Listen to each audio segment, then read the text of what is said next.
I'm speaking. First, I'm just going to mainly be speaking in my personal capacity. I'm not a quote unquote Catholic public speaker. I'm coming to you really as another woman in the pews who has a family and who with her husband is trying her best to be a modern and faithful Catholic with her kids. My kids are from third grade, so they're from 9 to 19. We have one son and 5 daughters. And so it's, we're just trying our best to raise children in this current environment as best we can. So I'm really speaking to you as just another person in the pews. I'm happy to share what we're trying to do in our family and eager to learn from you all as well, what's worked in your families. Secondly, I wanted to offer the caveat that ultimately, even though I'm going to be talking about tons of things that I'm just tips and ideas to get your imaginations going, ultimately, the goal of all this is really about our relationships. There was a strategist during one of Bill Clinton's campaigns who came up with this slogan that I'm sure many of you heard of. They used to say a lot, "It's the economy, stupid." That was a very frequent refrain during that time. And I want to say it's about the relationships, stupid. It's really ultimately everything is about relationships. It's about our relationship with God and the Trinity, and our relationship in our family with our spouses and with our children. Everything we do ultimately is supposed to improve the quality of our relationships. We don't want to have what Charles Dickens referred to as telescopic philanthropy, where we look through a telescope and we say, oh, I'm going to love my neighbor way over there in Indonesia, and I'm going to send money to that Indonesian orphan, but then we're absolutely very difficult to live with at home, right? We really have to start in our families, with our spouses, with our children, with our extended family, with our neighbors, with the people we see every day at the post office, on the street, in the middle of traffic. These are the relationships that we have to sanctify and infuse with Catholic culture. So whatever I say, whatever tips I give you tonight, if you think to yourself, yeah, that could work in my family, well then wonderful. Take them. And if you hear something I say and you say, I don't think that would really work in my family, well then absolutely ignore it. Ultimately, each of us has to decide what is best for the relationships of the people around us whom we know and love so well. Yeah, and again, in that category of relationships, I would also like to stress, especially your spousal unity. Sometimes it happens that one of the people in the marriage is very, very devout, and the other person is maybe not quite so devout, or has a different flavor or a different vibe the way they like to live their Catholicism. So it's really important that we see ourselves as challenged to get to a point where we're united with our spouse. Sometimes it's like checks and balances, right? You're sort of checking and balancing each other till you come to a good compromise position, so that you're leading your family together and it's not just one person driving the Catholic culture, because that could drive a wedge between you and your spouse. So again, it's all about the relationships. The other caveat I wanted to say is that really, as in all things, we have to think about taking baby steps. So I'm going to describe some high ideals for how we can live our Catholic culture really well at home. But these are ideals that I'm still striving for, and the people that I've seen do these things strive for. And all of us have to start with little baby steps. So even though some of the things are going to sound like, wow, that sounds really hard, you have to also figure out how to break it down into bite-sized pieces and make smaller resolutions that are more attainable. If I could think back to over the last 20 years, all of the trial and error and failed attempts and frustrations trying to incorporate these ideals, I would have some really funny stories to tell, right? We're all just going up this inclined plane as we all strive to improve. So really see the ideal as something to work for, and not something like that everybody can just achieve easily. Good. So I'm going to divide the tips that I'm going to give you basically into daily and weekly and monthly things you can do with your family, and then seasonally. So I thought maybe this would be a good way to think about how we operationalize our faith in the here and now. So first, daily. What are some goals that a Catholic family can have on a daily basis? Well, 1, a morning offering, right?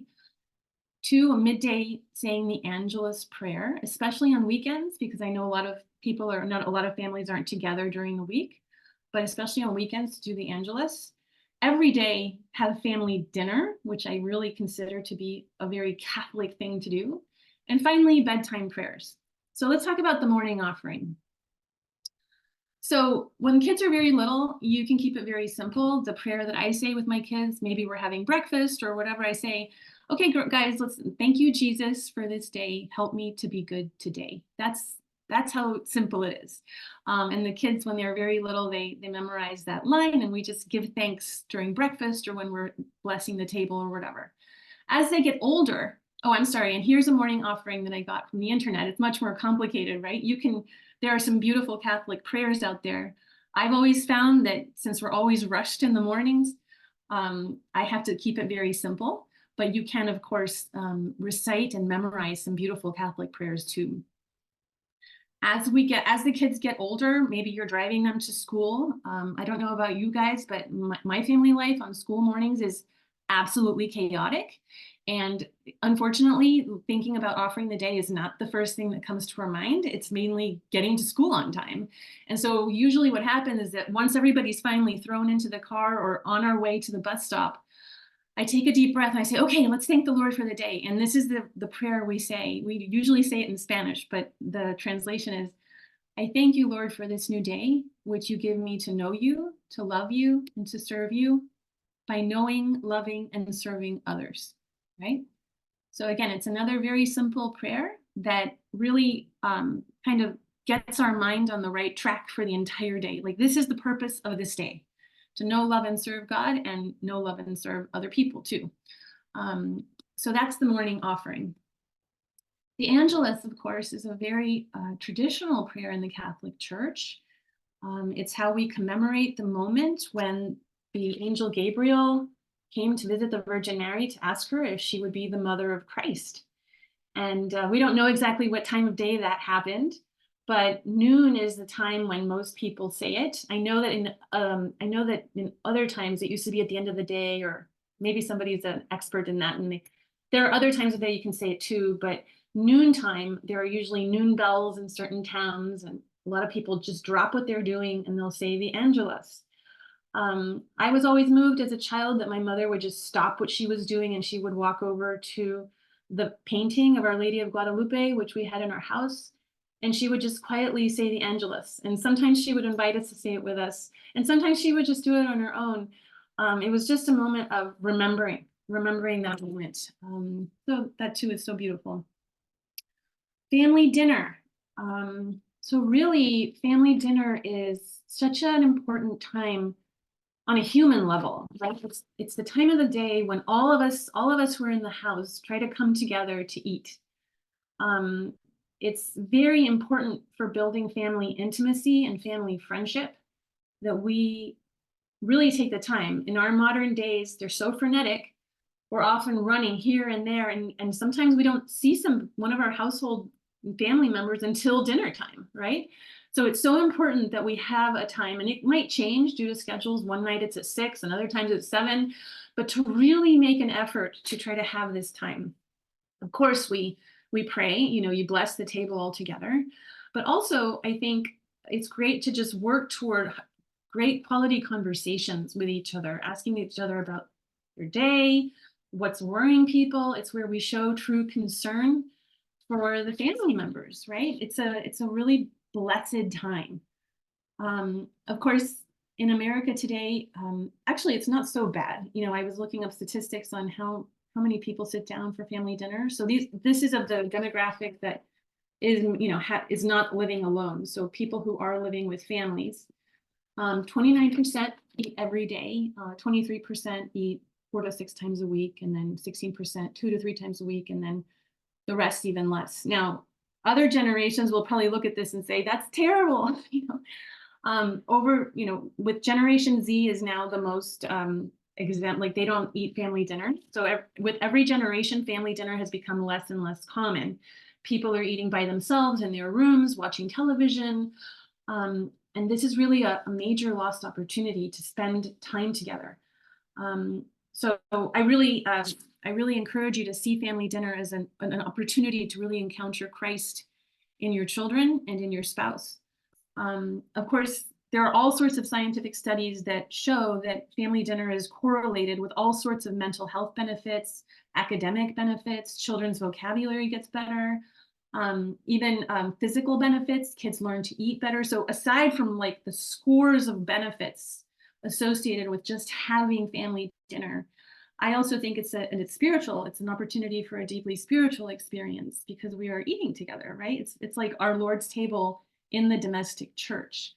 Now, I know the reality. I mean, I remember when I had little kids, it was just impossible to have a civilized dinner. I mean, there were some nights where I was just, my husband and I could not believe how chaotic dinner was. Eventually I had to do like 2 dinners, one for the irrational members of our family. I would pre-feed them, and then I would sit them down to watch cartoons so that the rest of the rational ones could at least sit down and like talk to each other without interruption, you know?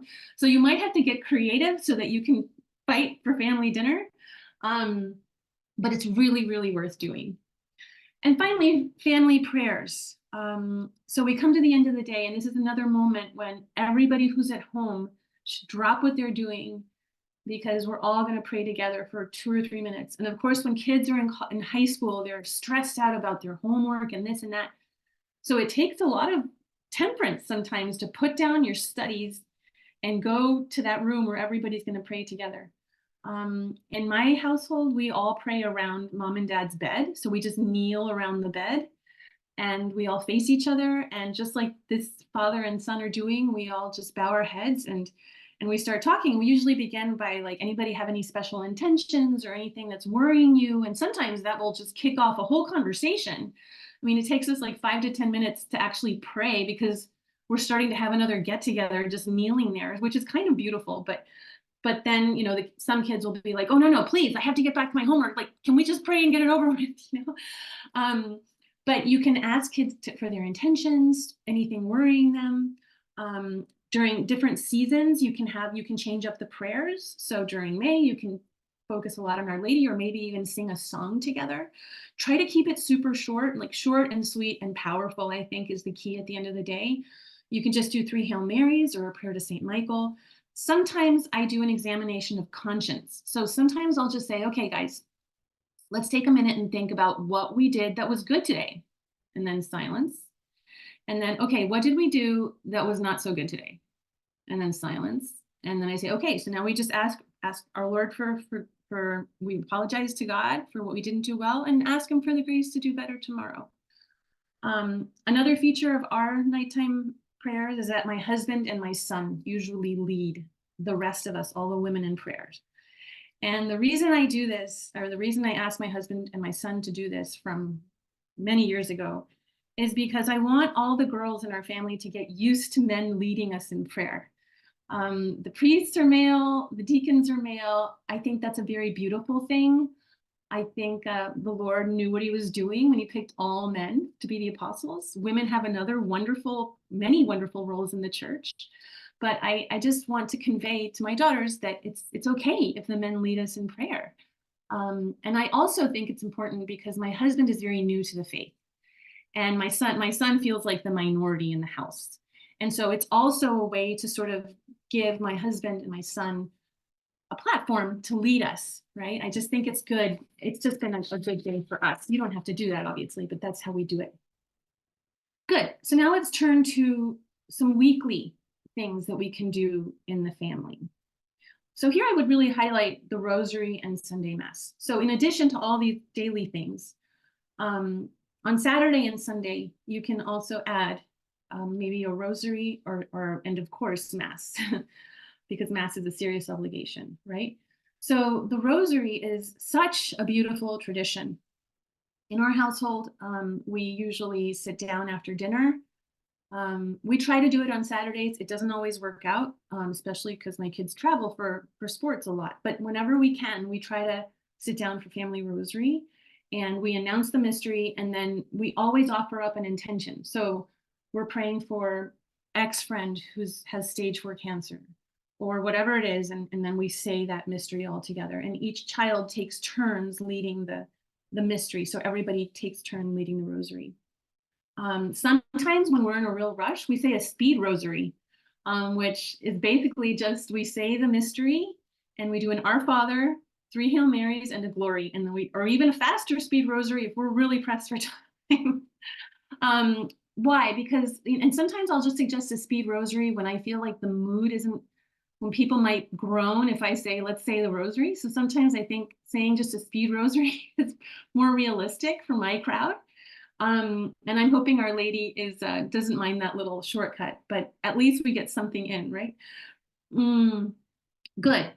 Then as far as, oh yes, and here, this picture, I just loved it because it shows you a family inviting other families to pray. And I loved the picture of the children playing on the floor, you know, and the little kids holding their siblings. I mean, that's just such a realistic, beautiful image of how the Blessed Mother brings us together as we are in the middle of our day. Sunday Mass. So Sunday Mass is a serious obligation. Of everything else I've said, it's not a serious obligation. The things I've said up to now are really optional, but Sunday Mass is a very serious obligation. I've developed a few tricks of the trade to make our Mass experience more meaningful, because you can be very distracted, especially when you have very little children. It's very hard to hear sometimes. So one of the things we started doing when they were very young was we would read the readings of the Mass in the car on the way to Mass. So whoever was driving would, you know, or whoever wasn't driving would take out their iPhone, look up the readings, and would read. I would ask the children to take turns reading the first reading, the second reading, and then the gospel. So, and then we would talk about what these readings meant, so that the kids at least had some clue about what was coming. Because sometimes the scripture readings are just at a level where the kids just can't understand. So it was our way of translating into kid language what the first reading was about. It's first in the gospel, especially, because the second reading is often St. Paul, and he's so difficult sometimes. But usually the first reading and the gospel are linked. They're like parallel readings. So that was kind of cool to teach them to super sleuth. Why is that first reading paired with the gospel, or to try to figure out why the church used those readings. So that's been very helpful, because then you get to Mass and it's the second time around, and now you're really absorbing it in a deeper way. The other thing we do, especially when they're very little, I would print out coloring pages that were about that Sunday's theme.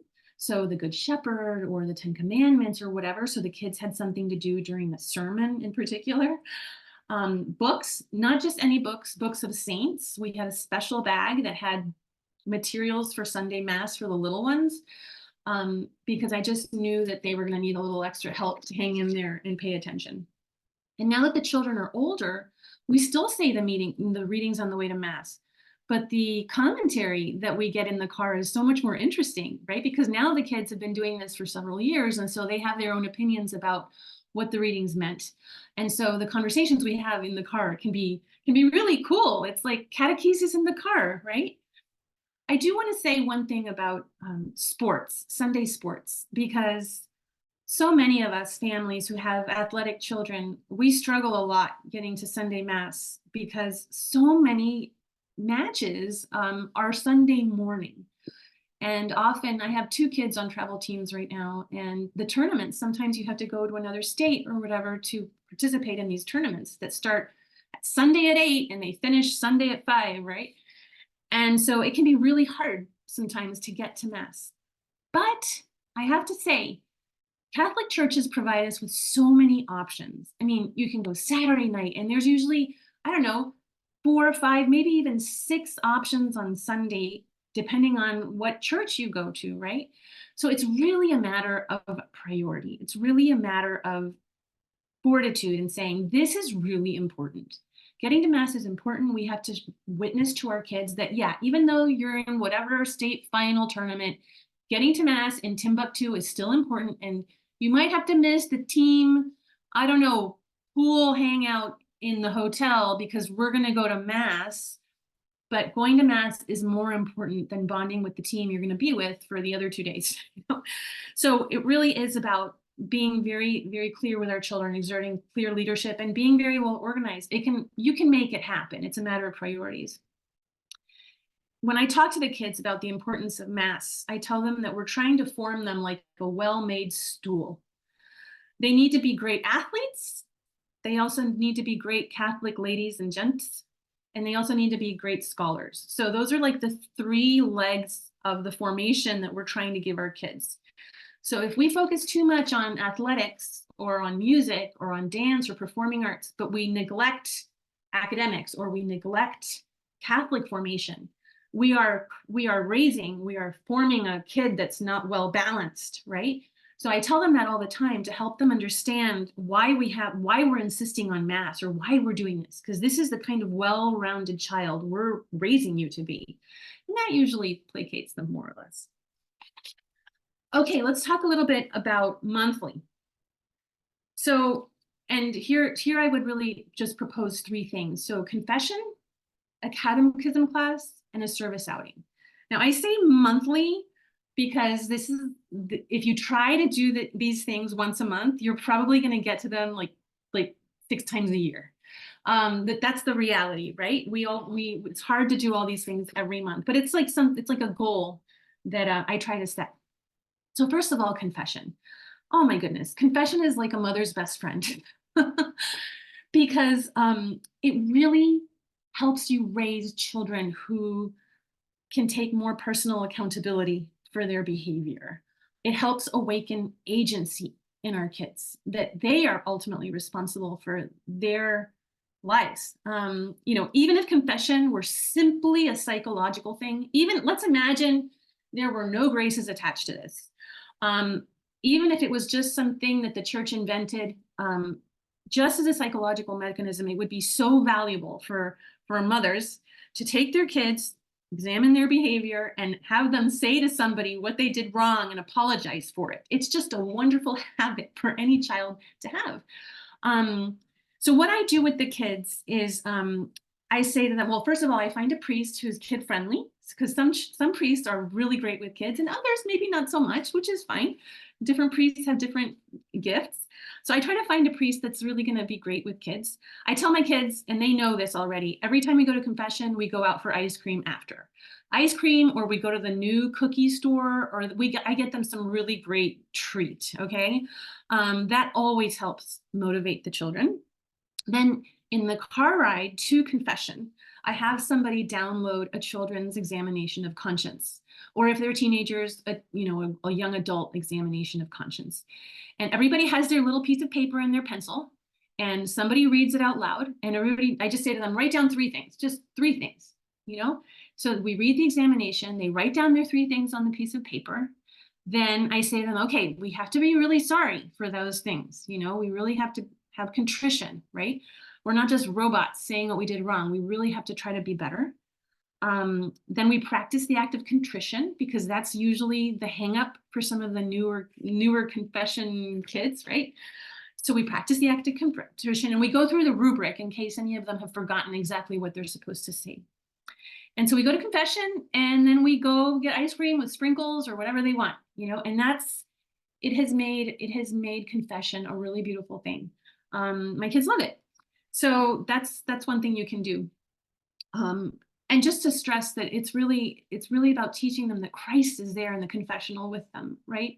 Here is a friend that they can, when you're long gone or when they're away in college and they need something that's heavy on their heart, there is always somebody they can go talk to about what is weighing on their conscience. That is such a gift that our Catholic Church gives us.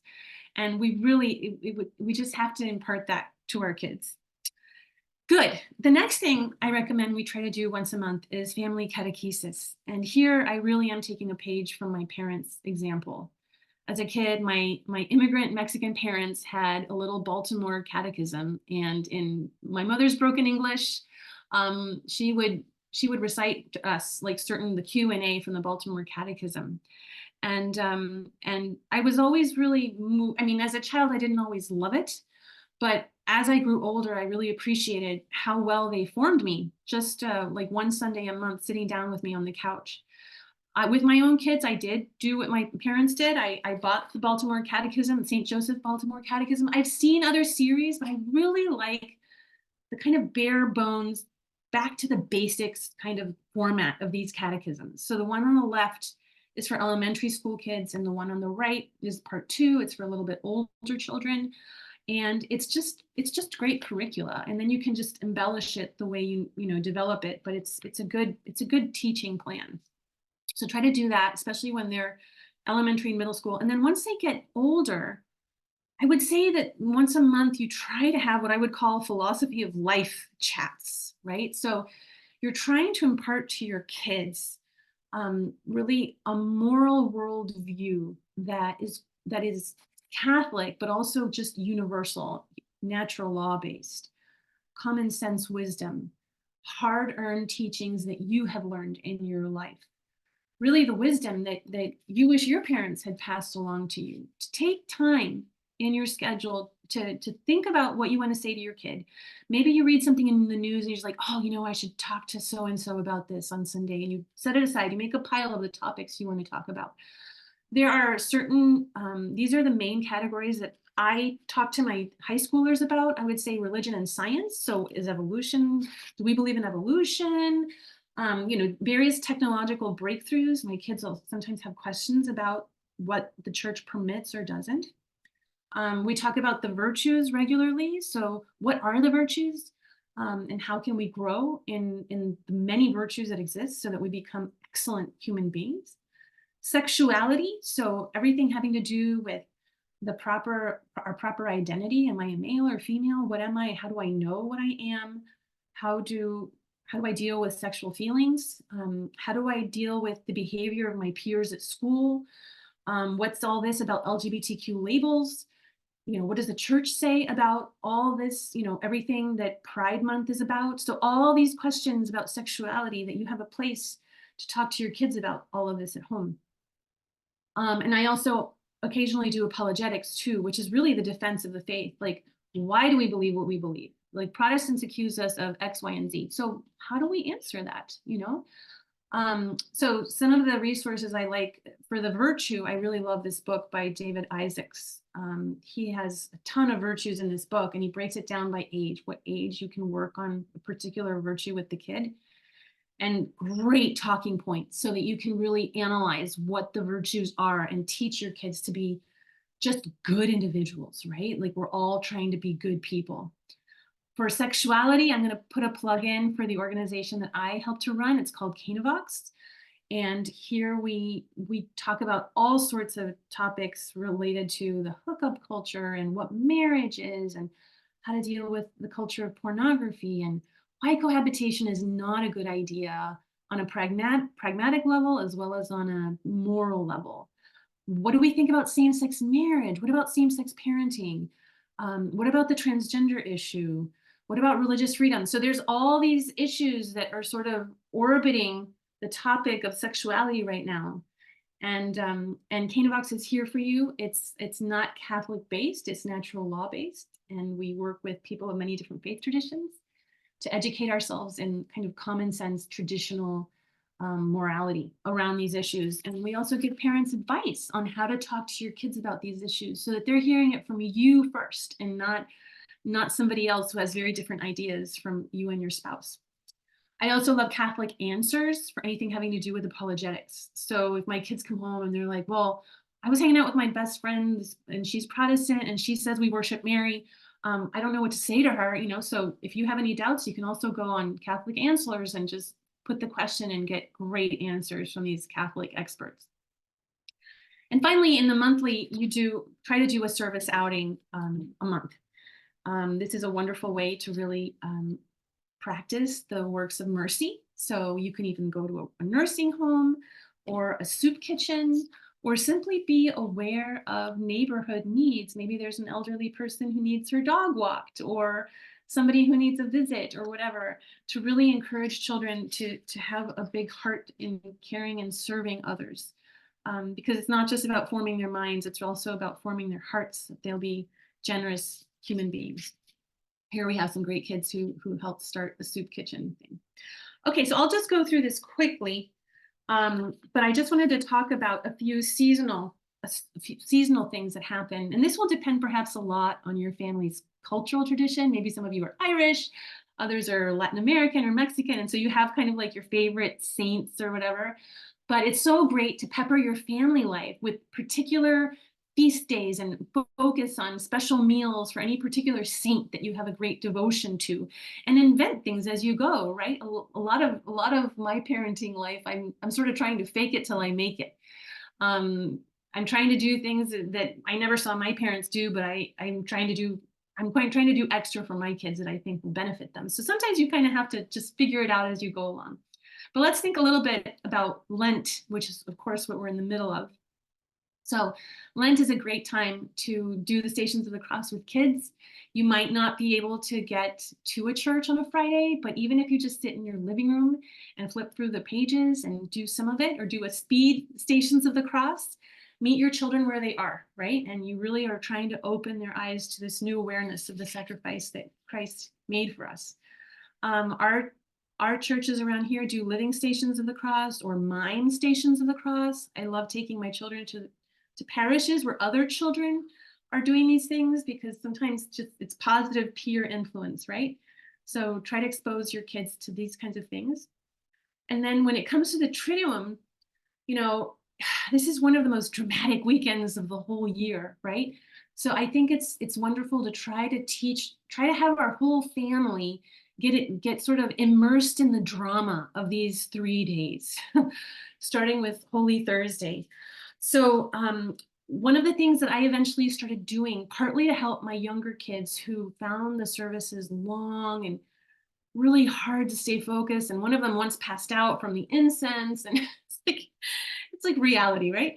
So one of the things I started doing was to prepare them better for it. So we actually watched this mini-series, the Bible mini-series. We start watching it on Holy Thursday up until the Last Supper scene. So it's like the first half. It's not the whole the mini series. It's just like the condensed movie version. So it's like the first half takes you through the Last Supper. So I have the kids sit down at some point on Holy Thursday to watch the first half of the film, so that they get their whole imagination into what happens Holy Thursday, right? And then we have Holy Thursday dinner. And I've tried to recreate my own kind of Seder meal. And this isn't exactly the way our Jewish brothers and sisters do it. They have much more august and long traditions. I simply, I look at the first reading that we read during Holy Thursday, and I see that there's a mention of lamb. So we have a few lamb, we have some lamb chops, but my little kids won't eat that, so they have the chicken nuggets. Bitter herbs, I make mint pesto that goes really well with the lamb. For the unleavened bread, I get naan bread because nobody likes matzo in my house. I don't even know if naan bread is unleavened, but it looks unleavened to me. So that's sort of what symbolizes that.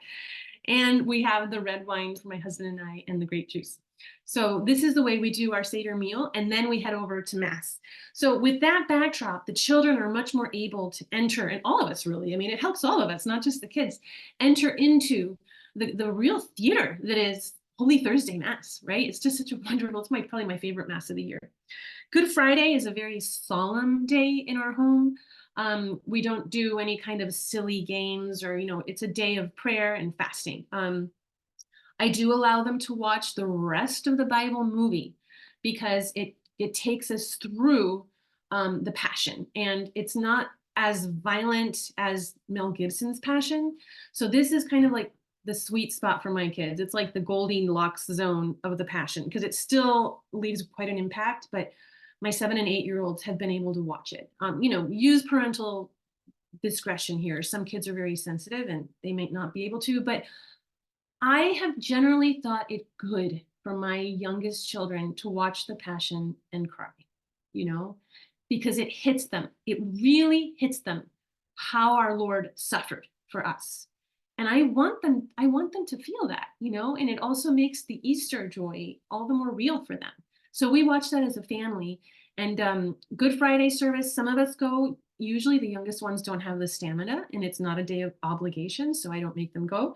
But usually with that and a walk to say the Rosary or the Stations of the Cross, we have a pretty good Good Friday.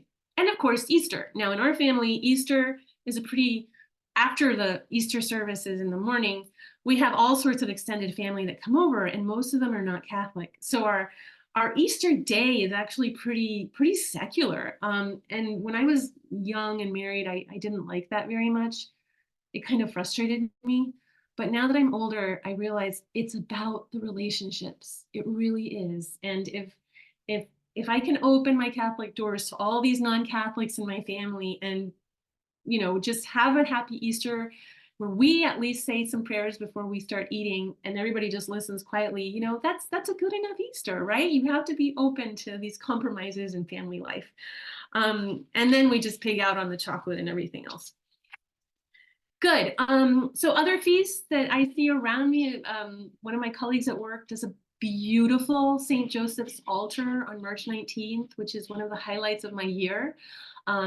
She is of Italian descent and also lived in New Orleans, and this is a very New Orleans Sicilian tradition. So she does that. Other families I know are really big into the May crowning during the month of May. They have a statue in their house, which they decorate with flowers, or the children decorate with flowers. Or they'll go to a pilgrimage. I looked up Delaware pilgrimage sites, and I believe you have this incredible shrine in Delaware that I now am curious to visit. But taking your family to say the 4 parts of the rosary on a pilgrimage during the month of May, when all the flowers are exploding onto the scene in this part of the country, it's like so appropriate for May to be the month of Our Lady, right? Wonderful tradition. And then I just wanted to pause briefly on the month of November, because November, of course, is the month where we remember the holy souls, those who have died, all saints, all souls. And for years, I just wasn't exactly sure how to bring my children into this. And I, especially after the Disney movie Coco came out, which made the Day of the Dead known throughout the world, right? And my parents are Mexican. We never celebrated the Day of the Dead in my home. It just wasn't something my parents or their family members ever did. But I really loved the remembering people in our family and praying for them, right? The church asks us to pray for them. So one of the things that I've started doing now for like 6 years is I create this wall. So this is a picture from one of the walls in my house. I have a chalkboard paint on it. And during the month of November, I post pictures of all the people in our family who have died, family and friends, and I mark their names. I often save the mass cards, like those things you see circled are actually the funeral cards, right? I save those and I put them in my month of November box. And for that month, we pray in that room before all these images, and I teach them the prayer: eternal rest grant unto them, O Lord, and may perpetual light shine upon them. May the souls of the faithful departed rest in peace. And this is also a great way for the kids to become more familiar with their ancestry, because I always explain, okay, this is my side of the family, this is dad's side of the family, this was your great great great grandma, whatever. So it's also just a wonderful way to have them remember the family tree and pray for all these people we know. That has been actually a really great tradition that we've created, so I share it with you in case you want to try it. Okay, winding down here. So December, Advent time. It's so great. I think a lot of families already have the Advent wreath. Make sure it's not just a decoration, make sure you're actually using it. Sometimes I forget to even light it, right? So it's good maybe before dinner time, or maybe before you all go to bed during nighttime prayers, to light the candles. Kids love to play with fire. So if you want to teach them how to light a match and people take turns lighting it, go for it. You can also, of course, there's so many traditions, right? I mean, in our family, we do the manger, the empty manger. We learn this from our parish school. And whenever the little ones do a good deed, I give them a yellow piece of yarn to put into the manger so that they make Jesus's bed softer, right? I learned that right from the parish. And the little kids are very motivated by that. As they grow, you're not going to get a 12, 13-year-old to do that. But I still put the straw, the itchy straw, and the warm, cozy yarn in there to remind them that during Advent, we are trying to prepare by upping our game, doing works of service and being extra kind and giving to the poor. Of course, the wonderful Christmas tree, which is just a great tradition, and the creche, right? A lot of families have a nativity scene. This is just such a joyful thing for kids. I remember growing up, my parents' nativity scene, I think the sheep lost their feet and because we used to play with it so much. They were just basically like little figurines for us, right? The paint got scratched off. My parents were very kind to let us play with it. But this is how children really take the faith in, right? One of the things that we do in our family during Advent and Christmas time is I ask them to look through the Cross Catholic Outreach catalog, the gift catalog, and I give them a budget. And I say to them, okay, each of you has X amount of dollars. I want you to pick a gift to give to somebody who really needs as your Christmas gift to them. And I do this because every year I cringe at how overindulged my children are between the presents we give and the presents Santa brings them and the presents from grandma and grandpa and all these wonderful, generous aunts and uncles. I just worry about overindulging the kids, but I don't want to rain on any family member's parade. It's kind of a delicate balance. So the way I've sort of found my way around it is to just have them remember the poor, right? And so and they also have to give up a toy that they're not using anymore to put in the basket or to donate to the needy. This is, I think, one way in which we're trying to put more of a Catholic gloss on normal Christmas traditions. So yeah, and I think that'll hopefully, if you live Advent well and do all these things, hopefully it will help them appreciate the season more. So really, that's it. These are the tips I have for you all. I just want to remind us that really the whole point of all of this, the whole point of all these efforts we make to form them, to love them, to accompany them well, is to unite ourselves to the Blessed Trinity. I just love this picture because it's got the Holy Family, Our Lady, Saint Joseph, wonderful Saint Joseph and Christ. You can picture your own family right at the feet of the Holy Family, right? So that we are an extension of this divine matrix. That's what we're trying to do. We're trying to unite ourselves to this blessed community of God and our wonderful Holy Family and the saints. So thank you very much. It looks like I'm on time, so I'm very happy to field whatever questions you have or comments or tips you have from your own family life that I can incorporate into our household as well. Great. And we've got 2 questions so far. The first is, how does the St. Joseph's Catechism differ from the JP2 version? Do you know? I don't know. I haven't seen the JP2 version. I did order, Ascension Press had a series that I looked at, which was beautiful, much longer. So I don't know the answer to that question, but I would love, probably the John Paul II is more developed. That would be my guess. So go with your gut. If you love the JP2 one, go for it. Good. Do you recommend the series The Chosen, which is a popular series on Amazon Prime TV, depicting the Judeo-Christian culture, depicting the apostles, etc.? Yeah, I've watched a few. I do campus ministry also here at Princeton University, and the students were really encouraging me to watch it. And I think it has benefited me quite a bit to watch it and to meditate on it as an interpretation of events. I think it's probably good for high schoolers. That would be my gut. High schoolers and others who are a little bit more along the way in their faith. I'm not sure why I think I wouldn't give it to my youngest kids, maybe because like the Bible series sticks more to the Gospels, and I think Chosen kind of off-roads a little bit, legitimately, tries to fill in the blanks in ways that are very interesting. But so I would say I haven't seen all of it. I think a lot of good people do recommend it. So I don't have an objection, except for I would just maybe think twice about what age I might show it to. Good. Again, if you have any questions, you can send them in to us at brandywinedeanery@gmail.com. We still have a couple of minutes here.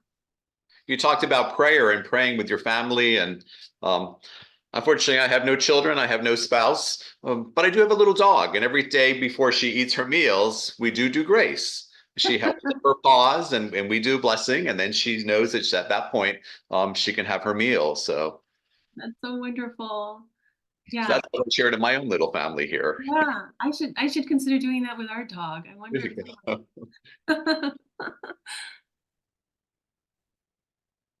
Yeah, if you have any other questions to send us in, please do so. We'd be happy to share them.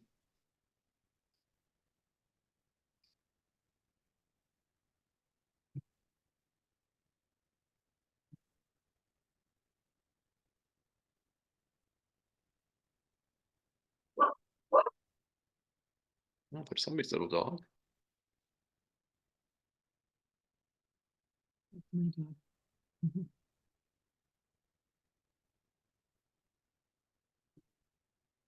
Any other questions?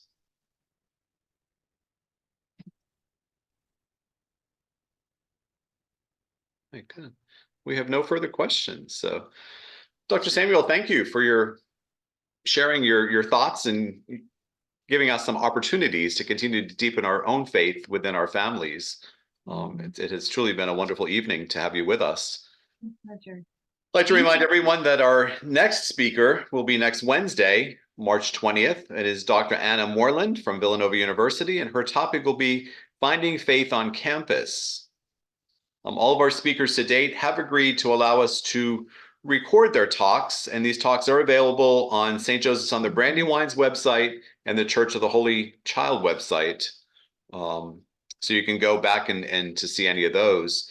We're very appreciative of the positive comments we've received from many of you through your deanery leadership team, or voicing them to us, that you're truly enjoying this series that we're doing, and we're grateful for you for participating in that. Share it with your friends. We still have a couple more. We still have 2 more in the series. So share with your family and friends to let them know. Oh, we do have one more that came in here. Do you have a recommendation for a planner or pages you like at the beginning of the show? Hmm. That is. Oh, yes. Planner pages. Yeah. Yeah, I don't have a recommendation. Um, I just use Google Calendar for everything I do. I've gone paper free, which, I regret, but yeah, that's all I use today. There are some out there. If you search the web, if you Google, you can find different ones that do have recommendations for families in various liturgical seasons, etc. That might be helpful as Yeah, well. that sounds great. I think we have one more coming in here. We'll just wait one more second. Oh, no, we are finished with our questions. So again, Dr. Samuel, thank you so much. And thank you to all of you for joining us this evening. And thank you for those that have helped us behind the scenes with this evening. We look forward to seeing you all again next week. Bye, everyone. Have a wonderful evening.